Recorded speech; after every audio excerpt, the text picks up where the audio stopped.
es digne, oh Dieu. Tu es digne, majesté, de recevoir adoration.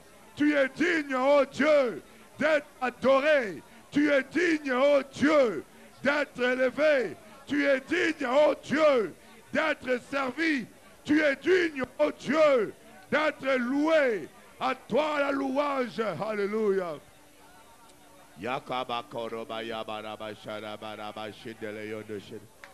Alléluia. Jésus, tu es mon espérance, mon je te donne de ma vie pour te servir, toi mon Seigneur. Moment de pas te remercier pour ton sacrifice accompli à la croix de Golgotha pour me sauver. Merci Jésus. À toi la victoire, à toi la puissance, à toi l'honneur, à toi toute la gloire, à toi la victoire, à toi la puissance, à toi la puissance, à toi l'honneur, à toi toute la gloire. Jésus, tu es mon amour, mon espérance. Je te donne toute ma vie pour te servir, toi mon Seigneur.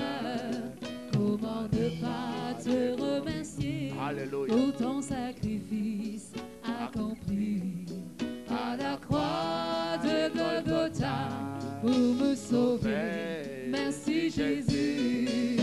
À toi la victoire, à toi la puissance, oh Seigneur.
Indalabana yanda santa mana yondolo koria, ikama koria makanda mana yara basende, oh rama yebere mayanda la shidele koria, Yakabakaraba yakabara kondolo yanda shekete koria. Oh rabaya baraba sherebere yanda la sondoro bayanda. Alléluia. Gloria Coria.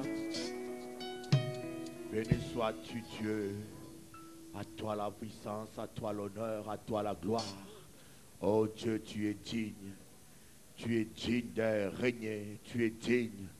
Tu es digne, Dieu. Tu es digne de recevoir adoration. Tu es digne, Dieu, de recevoir nos nuits, nos temps en sacrifice. Dans le doux et précieux nom de Jésus. Amen. Amen. Asseyez-vous dans la paix du Seigneur. Applaudissez Jésus. Oh, Dieu est bon. C'est merveilleux d'adorer le Seigneur. Alléluia. J'aime ce chant-là. À toi la louange, à toi l'honneur, à toi toute la gloire. Alléluia.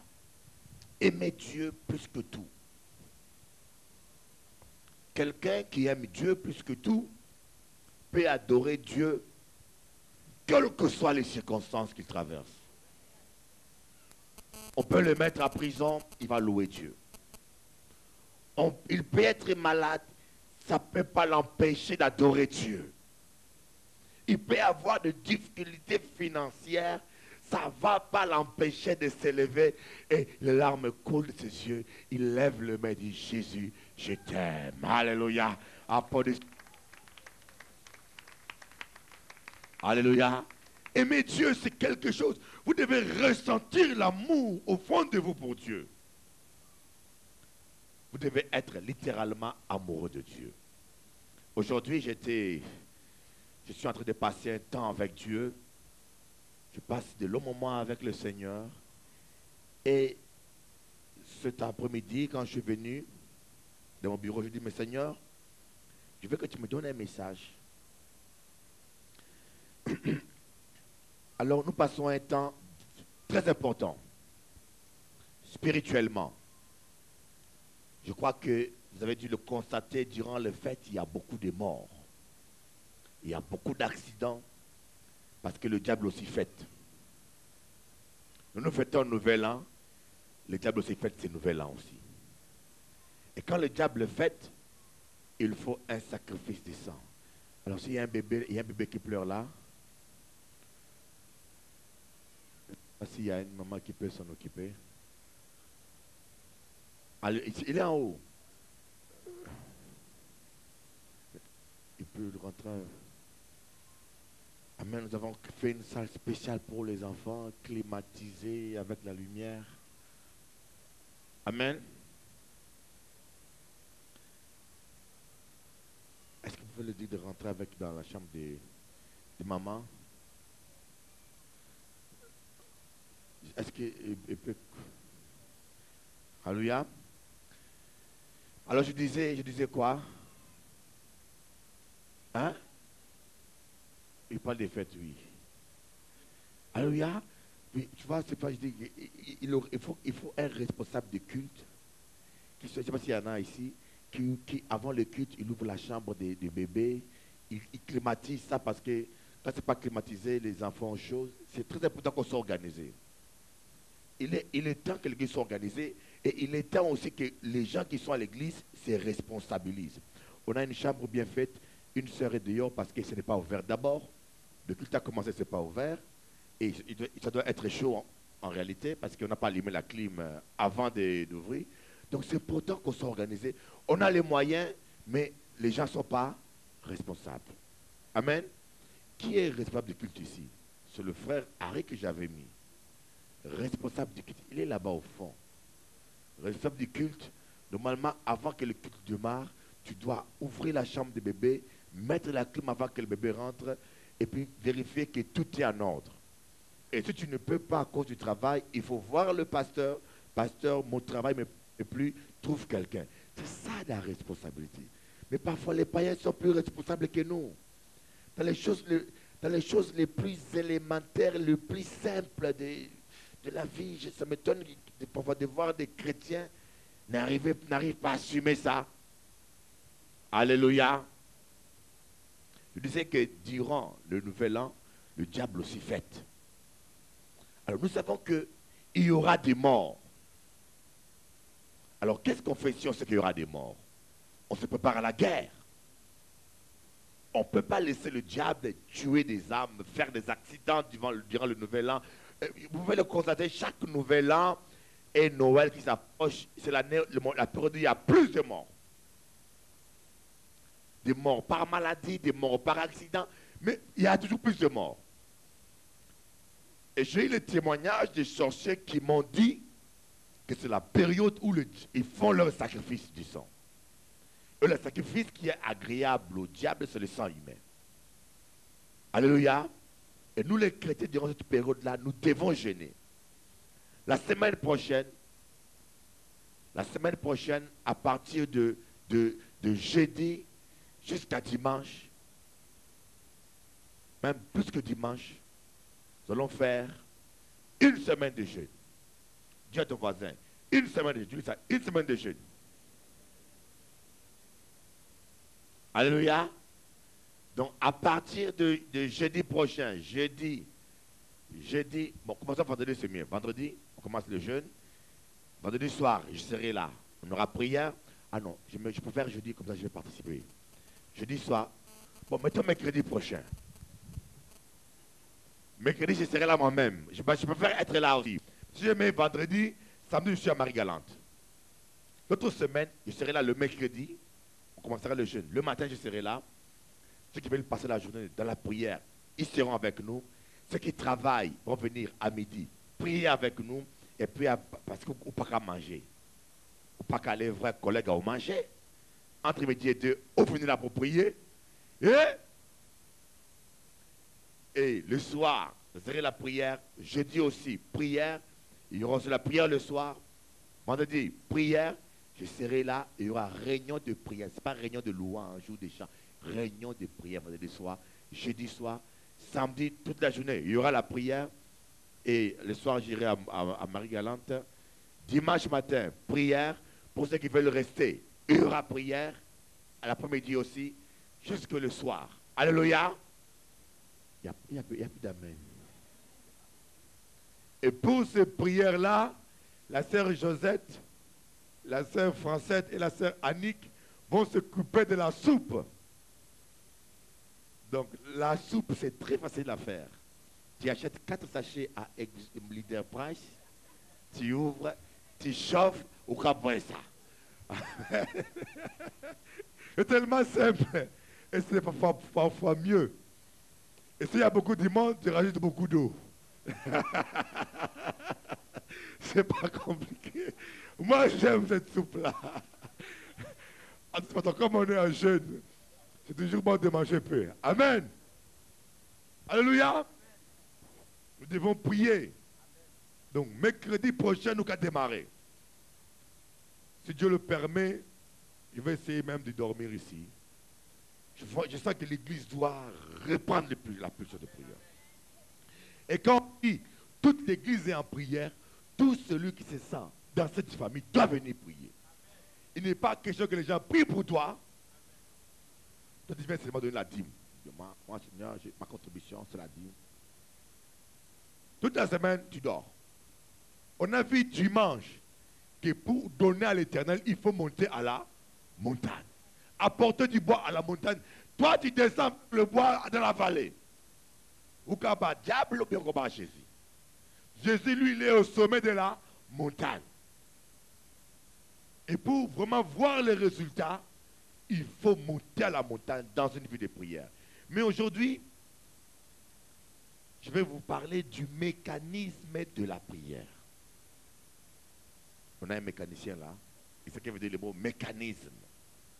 Le mécanisme de la prière. J'ai tellement entendu parler de la prière en long à large. C'est un sujet que j'ai déjà traité ici, mais superficiellement. Mais le Seigneur a voulu que je puisse en parler parce qu'on parle beaucoup de l'importance de la prière. On parle beaucoup de l'efficacité de la prière. On parle beaucoup de la foi dans la prière.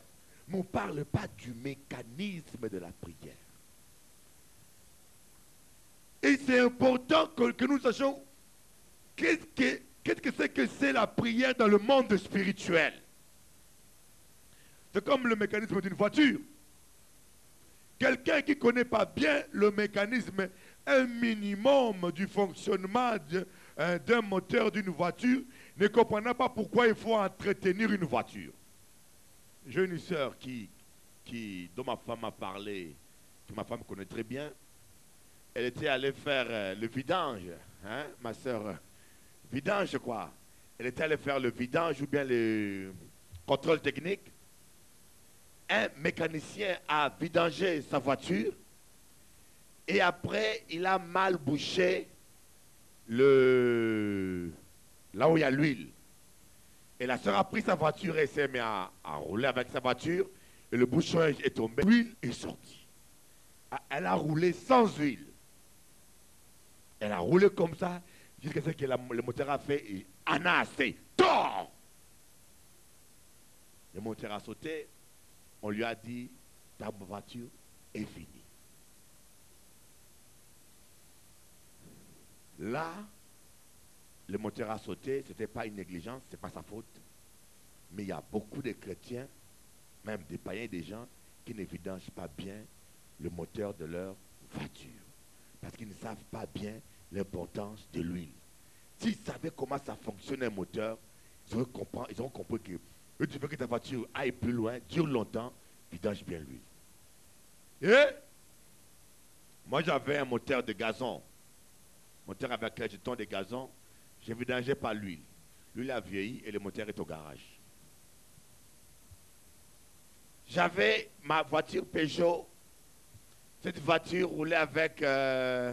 c'était à injecter, c'est turbo diesel. J'avais le frère Joël qui est un frère sage et très calme. C'est un frère qui ne parle pas. Si on vous dit que Joël a dit, tu dis tu es un menteur. Si on dit que Joël a dit, je n'attends même pas ce que tu vas dire, je dis tu es un menteur.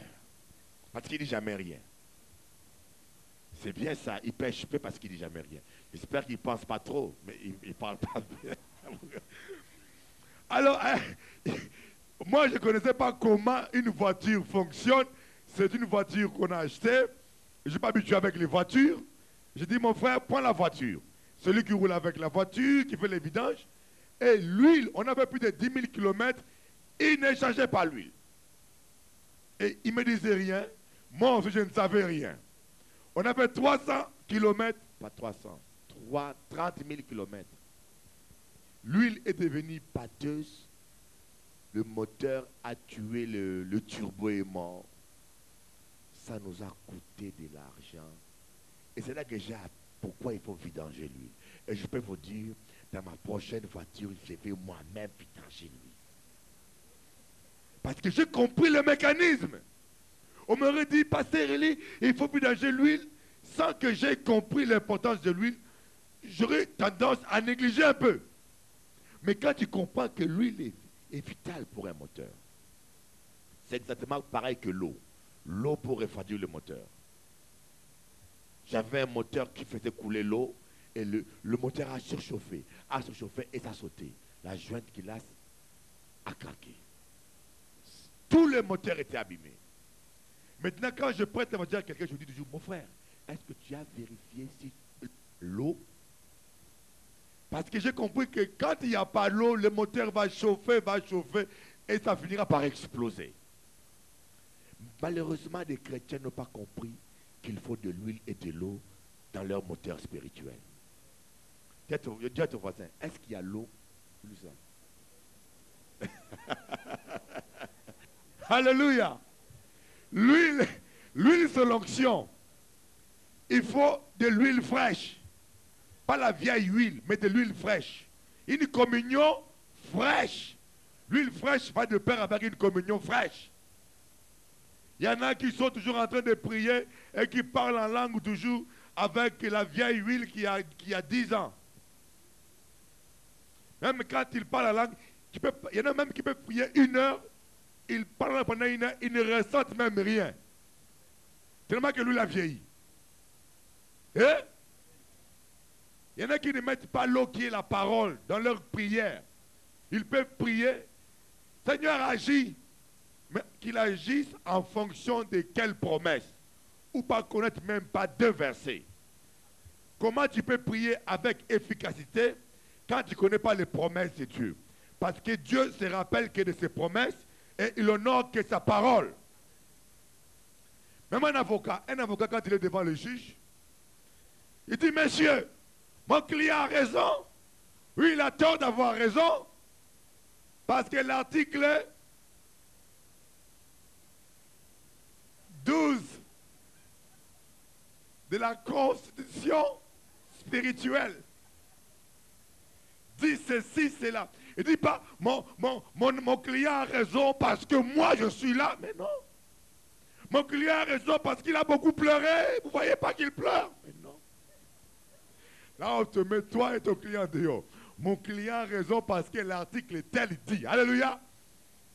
Les chrétiens viennent devant le trône de Dieu sans verset. Ah Seigneur, j'intercède pour lui parce que tu vois comment il souffre. Mais qui ne souffre pas sur terre ici?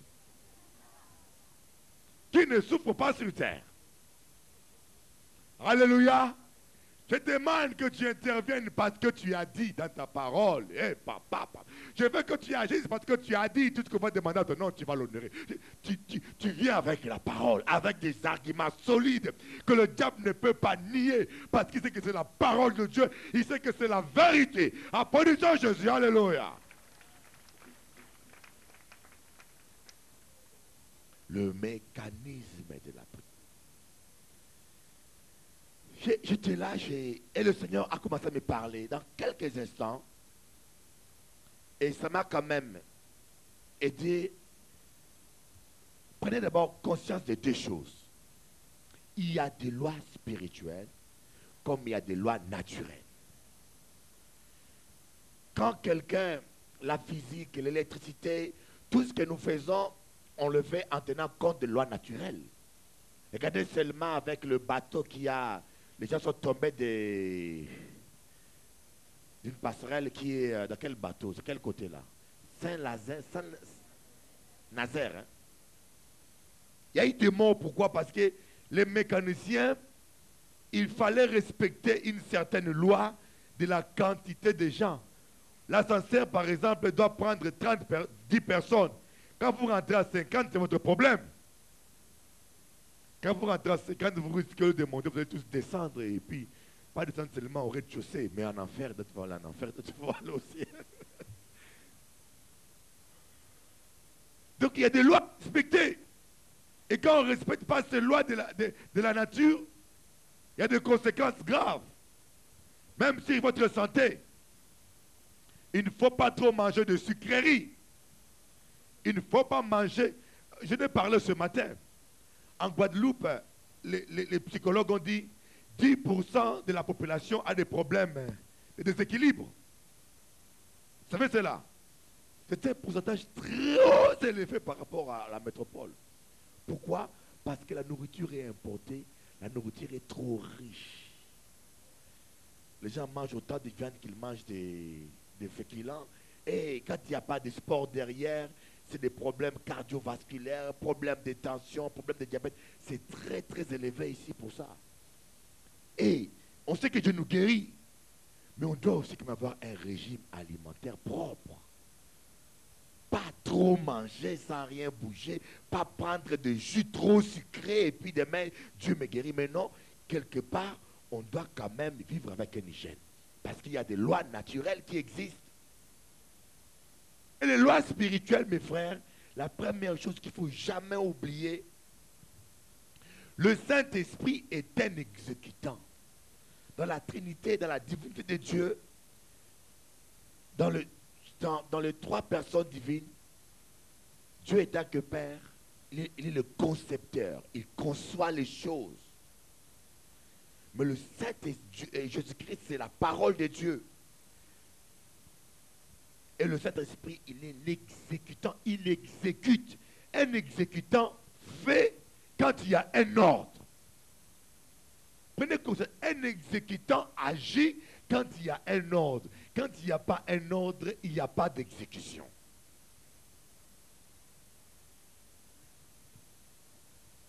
C'est tellement simple. Mais c'est une réalité. Mais le Saint-Esprit, il est exécutant. C'est ce qu'on voit à la création. Dieu dit, quand Dieu ne dit rien, le Saint-Esprit, il est là, il est au-dessus des eaux. Il ne fait rien. Dans l'Apocalypse, hein, quand on parle des eaux, c'est le symbole du peuple.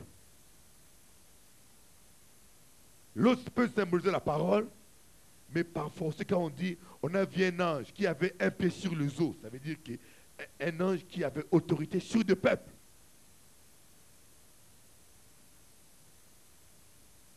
Et quand on dit l'ange avait un pied sur la terre, ça veut dire autorité sur les nations. La terre symbolise toujours les nations et les eaux, les peuples.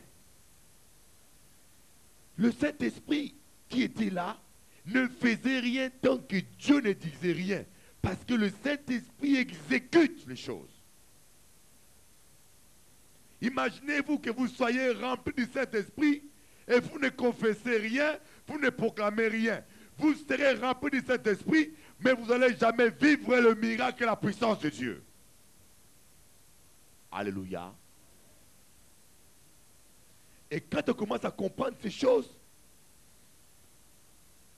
et ce qui est vraiment des choses, le Saint-Esprit, n'oubliez jamais ces réalités parce que moi, le Seigneur me l'a dit et j'ai compris maintenant encore plus puissamment pourquoi il faut prier. Et je peux vous dire une chose. Quelqu'un peut être en train de mourir là. Le Saint-Esprit est là.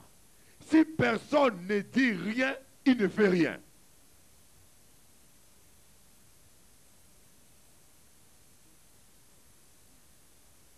Vous comprenez? Quelqu'un peut être en train de mourir là, dans l'église. Le Saint-Esprit, il est là aussi. Il aime la personne. Il veut agir. Mais si personne ne dit rien, lui, il est exécutant. Il est fidèle à son rôle. Il ne peut pas se trahir. Il est là debout. Il ne fait rien. C'est pour cela que vous voyez des gens, des enfants de Dieu qui sont liés. Tant que personne ne fait la délivrance, parfois ils ne sont pas délivrés. Moi, je suis allé en Martinique, j'ai vu des chrétiens qui jeûnaient, qui priaient. Il y avait une dame qui était liée là. Elle avait le cancer, son dos pourrissait. Rien ne s'est passé. Ils ont jeûné 40 jours. Il dit, mais non, Dieu a dit imposer les mains chassées. Donnez des ordres aux démons. Quand moi je suis allé, j'ai donné des ordres. La dame a été délivrée ce jour-là. Alléluia. Et quand on ne comprend pas les fonctionnements, les mécanismes de la prière, on ne peut pas comprendre pourquoi est-ce que, avant de sortir, je dois ordonner, proclamer la victoire pour la journée, proclamer, chasser toutes les puissances des ténèbres en route, confesser la parole de Dieu, pour laisser mes projets entre les mains de Dieu, laisser les gens que je vais rencontrer entre les mains de Dieu, réclamer l'onction de Dieu, demander cet esprit à agir aujourd'hui. Quand on ne comprend pas ça, mes frères, vous sortez, vous commencez une journée avec des mauvaises surprises, vous sortez comme ça, accident à la porte, ou bien vous sortez comme ça, vous allez à la plage, vous reposez, le cocotier tombe sur la tête. Je dis, mais Seigneur, tous les païens qui dorment sous le cocotier, rien, seulement moi, le cocotier tombe.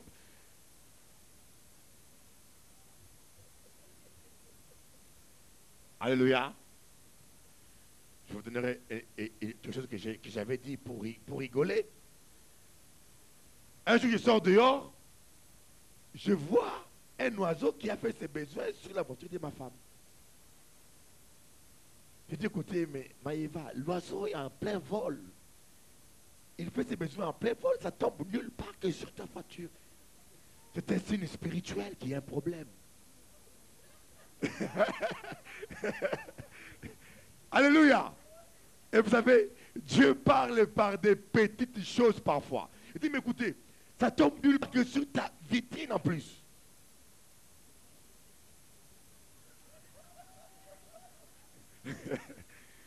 Bon, je disais pour un peu la provoquer un peu. Parfois, j'aime bien piquer un petit peu pour passer le temps. Mais parfois, plein de choses nous arrivent parce qu'on n'a pas donné des ordres. l'esprit des prophètes est soumis au... L'onction de Dieu, quand elle vient à nous, elle ne nous est pas soumise parce qu'elle n'a pas la puissance de faire ce qu'elle veut, mais à cause des principes divins, l'onction vient à nous, ne nous domine pas, elle ne nous oppresse pas. Quand tu vois des gens qui n'arrivent pas à se contrôler, c'est qu'il y a un problème, parce que le Saint-Esprit ne domine pas les gens. Elle nous remplit et elle collabore avec nous. Nous sommes ouvriers avec Dieu. Les démons dominent. Donc le Saint-Esprit, il est là. C'est ce qui explique pourquoi Jésus a pleuré. Parce que Jésus savait que le Saint-Esprit qui va laisser avec nous, il sera exécutant. Parfois il est là, il pleure. Nous on est là, on pleure. Ah, Lazare il est mort, ah, ma vie est détruite. Le Saint-Esprit est là, il est attristé, il pleure aussi lui. Parce qu'il veut agir. Personne ne donne un ordre. Il veut agir. Personne ne donne un ordre avec foi. On est tellement pris à courir à gauche et à droite. On est tellement prêt à regarder des films et à faire tas de choses. Mais on n'a pas le temps pour donner des ordres précis afin que l'Esprit de Dieu puisse entrer en action. Pourquoi Dieu, qui connaît nos besoins, qui connaît tout ce que nous avons besoin, a encore besoin que nous prions?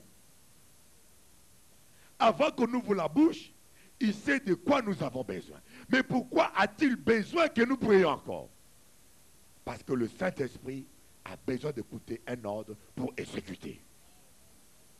Lorsque nous prions, nous informons pas Dieu, mais nous libérons par la parole des ordres pour que le Saint-Esprit puisse agir.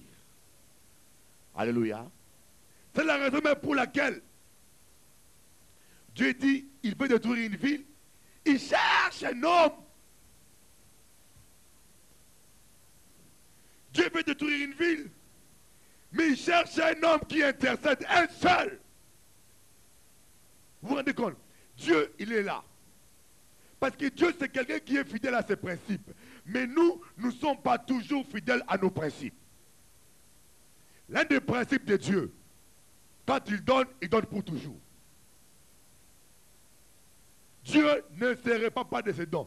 Il te donne un don, tu peux lui être fidèle, il ne va pas le récupérer. Il ne se répand pas de ses dons. Mais nous les hommes, on se répand de nos dons. Et donne à quelqu'un une voiture, ou bien une femme donne à son mari une voiture, ou bien un mari donne à une femme une voiture. Lorsqu'elle divorce, d'ailleurs, c'était un don. La haine vient, on se venge, on ne se répand de nos dons. Mais Dieu a ses principes et Dieu ne peut pas se trahir. Si on pouvait être fidèle comme Dieu, formidable. Alléluia. Dieu a donné l'autorité de l'univers à l'homme. Dieu a donné l'autorité de ta famille à toi, Marie, chef de la famille. Quand ça ne va pas dans la maison, c'est à cause de toi, l'homme. Parce que les hommes aiment être le chef pour commander. Ils aiment être le chef pour bien épanouir leur égoïsme. On regarde la une, parce que c'est moi qui suis le chef de la famille, King. Oh là, la femme veut regarder Pop Star. Elle suit la une. Ça peut vous faire rire, mais j'ai vu des couples se disputer pour la télévision. J'ai vu des couples vraiment se disputer et déraper pour la télévision. Mais lui, le Saint-Esprit, il respecte, il est là, il regarde. Voilà Dieu avec ses principes. Il dit, il ne peut pas juger sans qu'il y ait péché. Et à chaque jugement correspond un degré de péché. Alléluia. je ne sais pas si je vais retrouver ce passage-là. Dieu a dit à Abraham, écoute, Dieu a dit à Abraham, je veux te donner la terre promise à ta descendance. Mais ce n'est pas pour maintenant. Dieu voit une terre, il dit, je vais te le donner à tes enfants, mais ce n'est pas pour maintenant. Je te le donnerai à un moment donné, quand le péché de ce peuple va atteindre un certain niveau, comme ça, j'aurai des raisons pour entrer en jugement avec eux et le mettre dehors et le donner à ta descendance. Alléluia. Vous comprenez comment Dieu respecte même sa propre loi. Il dit en même temps, il voit Israël qui pêche. Il aime Israël. Il voit Israël qui pêche, mais il aime Israël. Il ne veut pas détruire Israël, mais il se sent obligé, à cause de ta justice, de détruire Israël. Il veut détruire la ville. Parce que ces principes l'obligent. Les gens ont péché, ils ont dépassé le seuil. Mais maintenant, comme il ne veut pas détruire, il cherche maintenant s'il y a un homme qui intercède. S'il y a un homme qui donne des ordres. S'il trouve un homme, un Israélien qui intercède, il va trouver une raison pour épargner le pays. Et il cherche, il ne trouve pas. Vous comprenez pourquoi si tu ne peux pas pour ton fils, un malheur peut l'arriver. Vous comprenez pourquoi même si Dieu t'aime, il aime ton enfant. Mais personne n'intercède. Tu as un enfant qui est incrédule. Ou tu as une fille qui est incrédule. Ou tu as dans ton pays, il y a des gens qui ne croient pas. Si toi, tu ne pries pas pour la Guadeloupe, tu ne pries pas pour ton fils, et cet enfant continue à pécher, il mérite le châtiment. Mais si toi, tu n'intercèdes pas, tu vas attendre, oh, ton enfant, il est mort, tel accident, tel problème. Après, il y a pleurer. Ah, pasteur, je ne comprends pas. Aucun malheur n'atteint le juste. Moi, j'ai un malheur. Mais parce que tu n'as pas compris le mécanisme de la prière. Dis à ton voisin, comprends bien aujourd'hui.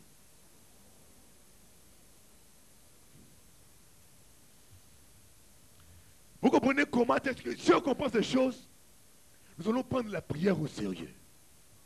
Je prie le matin parce que je veux réellement, je sais que ma prière peut empêcher au diable de détruire mon enfant. Et je prie ce matin pour mon oncle.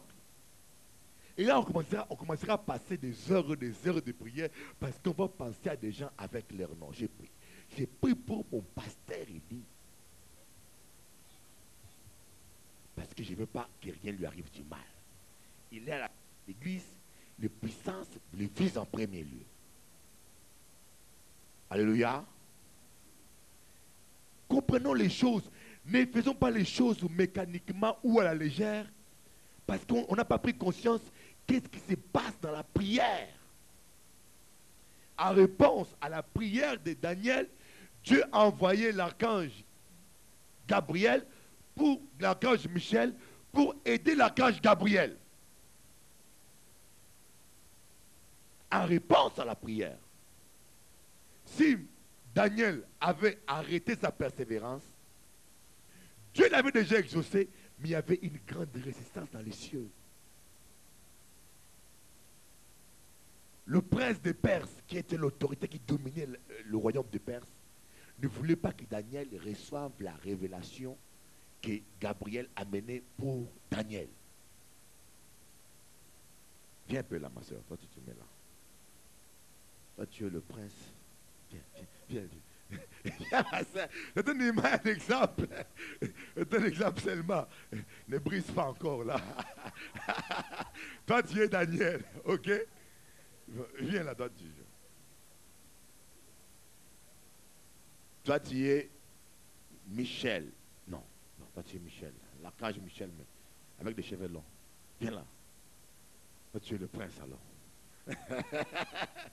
Toi, tu es le prince de Perse. Tu es là. Alors, elle demande des révélations. Je l'ai. Je lui donne. Et elle va pour le donner. Et lui, il barre la route. Non, quand barre la route, là, bon. Je l'ai déjà exaucé, hein. dès qu'elle a commencé à prier, maintenant lui barre la route et n'a pas la force de passer. Mais parce qu'il continue à intercéder, il dit, allez, l'archange Michel, debout. Allez, vous allez, vous forcez la porte et allez. Alléluia. Vous comprenez la prière? Mais si moi j'arrête de prier, elle allait retourner avec le message. Il va dire, j'ai prié, pasteur, pas de résultat, pas comprendre rien. Ça fait longtemps que j'ai prié. Mais tu as prié, mais tu n'as pas prié jusqu'au bout.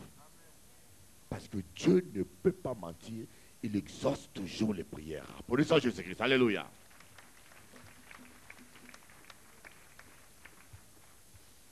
Donc, pour que le Saint-Esprit agisse, il attend ton autorisation.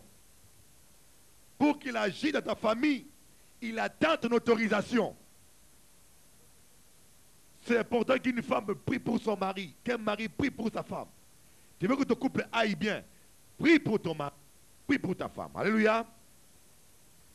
Et le Saint-Esprit fait exactement ce qu'on lui demande de faire. Ça m'a aussi impressionné, ça, quand Dieu me l'a dit. Quand Dieu m'a révélé, écoutez, le Saint-Esprit fait exactement, il ne fait pas plus, pas moins. Si tu veux, lève-toi là. Si tu veux qu'on enlève 3 chaises là, viens mon frère. Je dis, mon frère, enlève-moi une chaise. Alors que j'ai dit, j'ai envie qu'on enlève 3 chaises. Il ira, il va enlever une chaise, il part.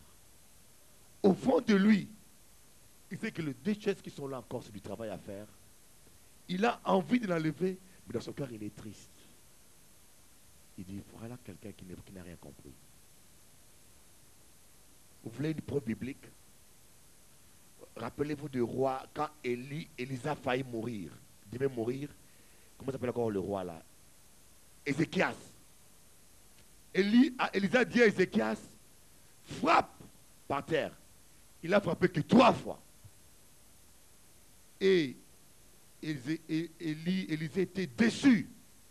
Il a dit, il aurait fallu que tu frappes au moins 5 fois. Tu aurais exterminé tes ennemis complètement. Mais tu as frappé que 3 fois. Donc, le Saint-Esprit fait exactement ce que nous faisons. L'onction est là pour qu'il frappe 5 fois, pour qu'il extermine ses ennemis. Même Élisée était déçu parce qu'il voulait que le peuple de Dieu soit complètement libéré de ses ennemis. Lorsque nous prions, parfois nous prions sans précision. Seigneur, bénis-moi. Mais dis, bénis-moi comment? Alléluia. Seigneur, Seigneur, donne-moi une voiture, donne-moi une voiture. Alors que tu as besoin d'une délivrance. Tu auras la voiture, mais tu n'auras pas la délivrance. Alléluia. Bon. Tu as un esprit qui bloque tes finances. Voilà. Un esprit qui bloque tes finances. Tu veux une voiture. Et Seigneur, donne-moi une voiture. Dieu a pris la voiture et l'a mis là. Il t'a donné l'argent. Tu veux prendre l'argent, l'esprit qui bloque tes finances, bloque les finances maintenant. Tu reviens, Seigneur, voiture. Mais la voiture a été déjà donnée. L'argent a été déjà donné. Mais il faut qu'on débloque tes finances, qu'on lit l'esprit qui bloque tes finances pour que tu sois capable de toucher l'argent qui t'est prédestiné. Alléluia. Parfois nous prions sans discernement. Donc le Saint-Esprit fait exactement. Voyons voir ce passage que tout le monde connaît souvent. Ézéchias chapitre 37. Ézéchiel 37.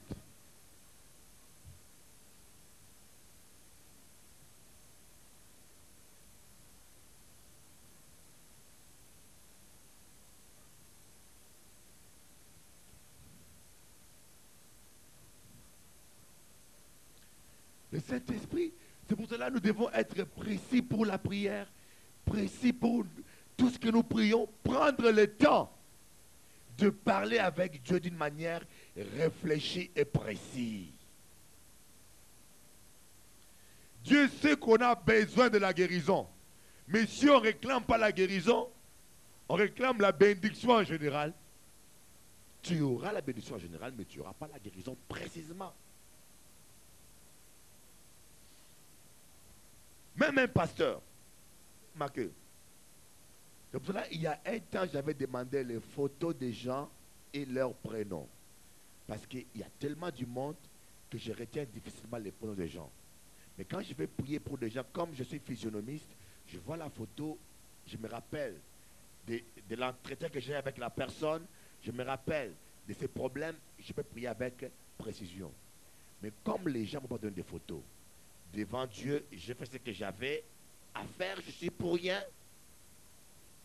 Parce que normalement, un pasteur doit prier pour chaque fidèle.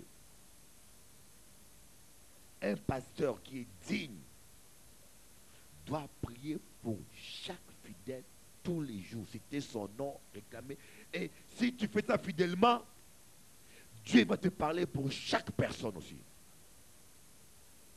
Alléluia. Ah, je ne sais pas pour l'église, mais pour tous les fidèles. Non. Citer non. Je te prie pour Ngongolo Ngongo.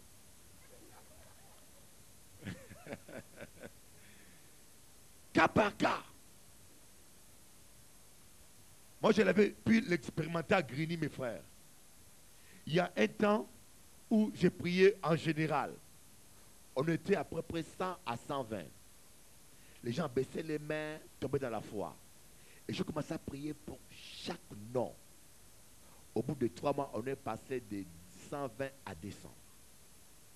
Et puis les gens qui avaient des problèmes, et chaque fois que j'oubliais quelqu'un de mes prières, je me rendais compte que la personne s'affaiblissait aussi. C'est là que j'ai vu l'importance de prier avec précision, mes frères. La prière est vitale. Prenez conscience que le Saint-Esprit est là. Il attend que tu pries. Il attend que tu parles. Et parfois, lui-même vient nous inspirer. Nous pousser à prier. Alléluia. Négligez pas la prière. Je vais lire ce passage. Ézéchiel, chapitre 37, verset 1. Je vais demander à Victor de lire ça. Commence le verset 1. Chapitre 37. Commence le verset 1. Ézéchiel 37, verset 1. La main de l'Éternel fut sur moi. Et l'Éternel me fit sortir en esprit et me déposa sur le milieu de la vallée. Celle-ci était remplie d'ossements. Il me fit passer auprès d'eux, tout autour. Or, ils étaient très nombreux à la surface de la vallée et très secs. Il me dit, Fils d'homme, ces eaux pourront-ils revivre? Je répondis, Seigneur éternel, c'est toi qui le sais. Il me dit, prophétise sur ces eaux. Tu leur diras, ossements desséchés, écoutez la parole de l'Éternel. Ainsi parle le Seigneur, l'Éternel, à ces eaux. Voici que je vais faire venir en vous un esprit et vous vivrez. Je placerai sur vous des nerfs, je ferai pousser de la chair sur vous, je vous recouvrerai de peau, je mettrai en vous un esprit, vous vivrez et vous reconnaîtrez que je suis l'Éternel. Je prophétisai selon l'ordre que j'avais reçu. Et comme je prophétisais, il y eut un bruit, et voici qu'il y eut un frémissement, et les eaux s'approchèrent les uns des autres. Amen. Dans ce passage qui m'impressionne, c'est Dieu lui-même qui vient dire Ézéchiel, parle à l'Esprit. Alléluia. L'Esprit, il est là, il veut agir, et Ézéchiel ne donne pas l'ordre qu'il faut. Sûrement, il n'avait pas la révélation. Et Dieu dit à Ézéchiel, maintenant parle à l'Esprit, parce que l'Esprit est prêt d'exécuter ma volonté. Alléluia. Ça ne veut pas dire qu'on a des ordres à donner à l'Esprit. C'est une manière imagée que Dieu veut nous montrer que parfois nous pleurons au lieu de proclamer. Ah Seigneur, ma vie. Ah Seigneur, ça ne va pas, ça ne bouge pas, je suis malheureuse. Ah Seigneur, Dieu a dit, mais non, tais-toi, lève-toi et parle. Au nom de Jésus, ça va dans ma vie maintenant. Au nom de Jésus, je verrai la gloire de Dieu. Au nom de Jésus, les gens qui me combattent seront confondus. Au nom de Jésus, tout va bien. Au nom de Jésus, je prospère. Au nom de Jésus, je suis en santé. Au nom de Jésus, tout va bien. Je veux que nous parlons. Et après avoir parlé ici, il ne faut pas qu'après avoir dit Amen, tu fermes ta Bible, tu sors dehors. Ah ma vie, ah Seigneur. Parce que pendant que tu l'as dit, le lion qui est en train de rôder, lui démonte tout ce que tu as monté. C'est pour cela qu'on dit la mort et la vie sont au pouvoir de la langue. La mort et la vie sont au pouvoir de la langue. Pas seulement parce que la langue avale le dombré.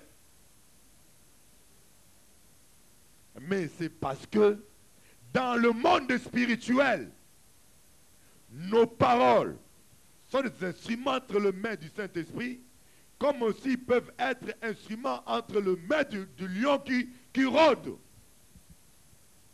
Tu passes une heure à prier. Oh, esprit de pauvreté, tu es lié. Je proclame la prospérité. Je brise. Oh Seigneur, merci. Esprit de célibat. Amen, amen. Ah Seigneur, moi vraiment, ma vie, les gens ne me regardent même pas. Je peux mettre des talons, je peux mettre des pas de moi. Ça fait un an que je vais à l'église. Il n'y a aucun fiancé qui vient.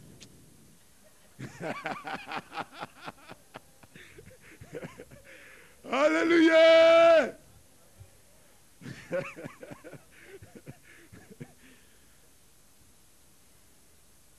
Tu ne l'as pas dit avec ta bouche, mais tu l'as dit avec ton esprit. Ta bouche ne dit rien, mais ton esprit parle. Vous savez, les gens qui disent, les gens qui ont la bouche fermée, mais leur esprit parle plus. Là, je dis, Joël ne parle pas avec sa bouche, mais j'espère qu'il ne pense pas trop. Parce que la bouche peut ne pas parler, mais la bouche spirituelle parle. Et c'est comme les gens, on dit, la parole, la foi vient de ce qu'on attend. Alors, quelqu'un, la Bible ne dit pas que la foi vient de ce qu'on lit. Alléluia. Mais de ce qu'on attend. Alors, quand tu lis, comment la foi va venir alors? Parce que tu lis avec tes yeux, mais ce que tu lis avec tes yeux charnels, ton esprit l'attend. Tes yeux charnels lisent, mais ton esprit attend tout ce que tu entres de lui. L'esprit l'attend toujours. C'est pour ça qu'on dit la foi vient de ce qu'on attend. Pas de ce que les oreilles m'attendent, mais des oreilles spirituelles entendent. Amen. Et conscience des choses de Dieu. Prenons conscience, mes frères.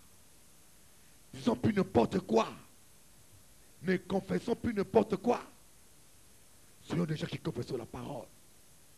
Tous les jours, parlez en langue tant que vous pouvez. Prenez la prière au sérieux et confessez. Cet homme va changer, cet homme va changer, cet homme va changer, cet homme va changer. Chaque fois que vous dites, cet homme va changer, le Saint-Esprit vient, prend un brique, il le met, bam. Cet homme va changer, 2 briques. Cet homme va changer, 3 briques. Je les transforme, 4 briques.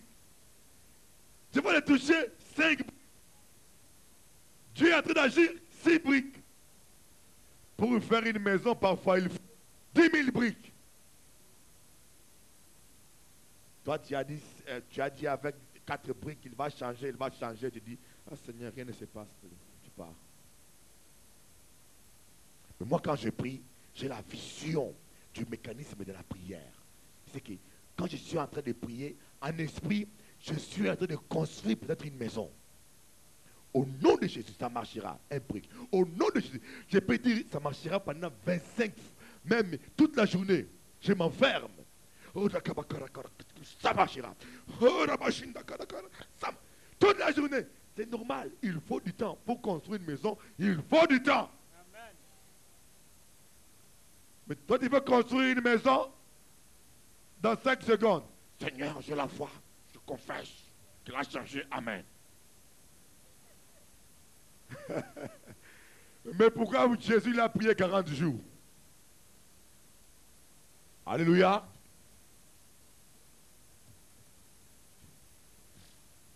Et les gens disent, Jésus a dit, ne faites pas comme des pharisiens qui croient à force de répéter la parole que seront exaucés.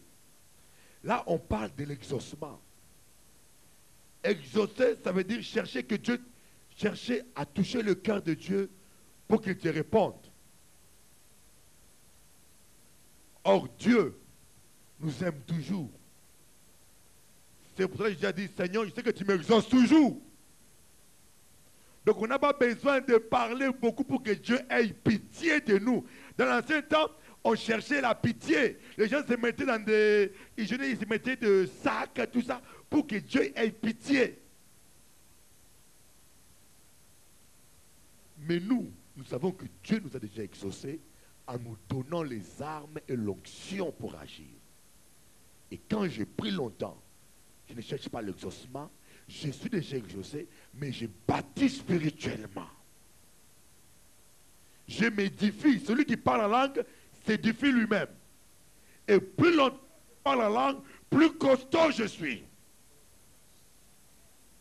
Et un homme qui parle en langue beaucoup, il devient tellement costaud, pour le décourager, il faut être fort.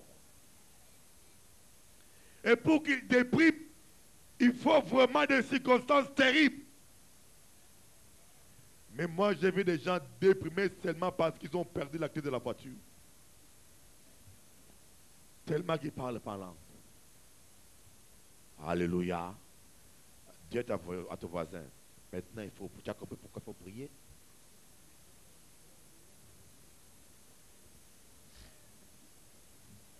Alléluia. Ne négligez pas la prière. On va se lever pour dire, Seigneur, maintenant j'ai compris. Seigneur, maintenant j'ai compris. Je vais prendre la prière au sérieux. Parce que la prière, c'est ma vie. Alléluia. Je vais prier. Oh Seigneur, pardonne-moi le premier si, deux fois, tu ne voulais dans la prière, dans l'intercession, mais on s'est laissé prendre à autre chose. Ma sœur Gina, chaque fois que tu pries, tu bâtis. Chaque fois que tu attaques dans la prière, tu casses le royaume du diable. Alors pour casser une maison, il faut donner beaucoup de coups de marteau. Si le diable a construit une forteresse devant ta maison ou dans ta famille, tu veux le casser, sache qu'il te faut beaucoup de patience, beaucoup d'énergie et beaucoup de coups de marteau. Amen. Ah, le diable vient mettre des forteresses. Tu veux le renverser. Au nom de Jésus. Au nom de Jésus. Et moi, j'ai vu Mbayo. Mbayo, quand il était converti, il était champion de France. Il priait comme ça. Oh, Rabashakabakora. Au nom de Jésus. Il dit, mais mon frère, qu'est-ce qui arrive là? Parce qu'il avait toujours l'esprit d'un combattant.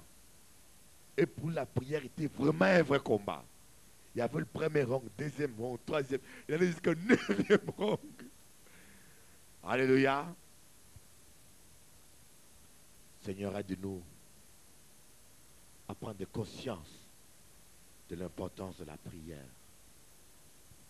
Seigneur, aide-nous, Jésus. Aide-nous, Jésus, à prendre la prière au sérieux. À comprendre pourquoi parfois il faut prier longtemps. À comprendre pourquoi parfois il faut insister longtemps. À comprendre pourquoi parfois les choses n'arrivent pas tout de suite. Seigneur, il y a des choses pour lesquelles il faut longtemps persévérer. Parce que spirituellement, il faut longtemps. Il faut poser brique par brique pour bâtir une maison, Seigneur. Seigneur, aide-nous à comprendre, ouvre notre intelligence qu'on comprenne ce mécanisme de la prière pour ne pas tout le temps tomber dans l'impatience, dans le doute et dans l'incrédulité quand on ne voit rien arriver. Aide-nous, Dieu. Aide Dieu, Seigneur. Dans le nom de Jésus.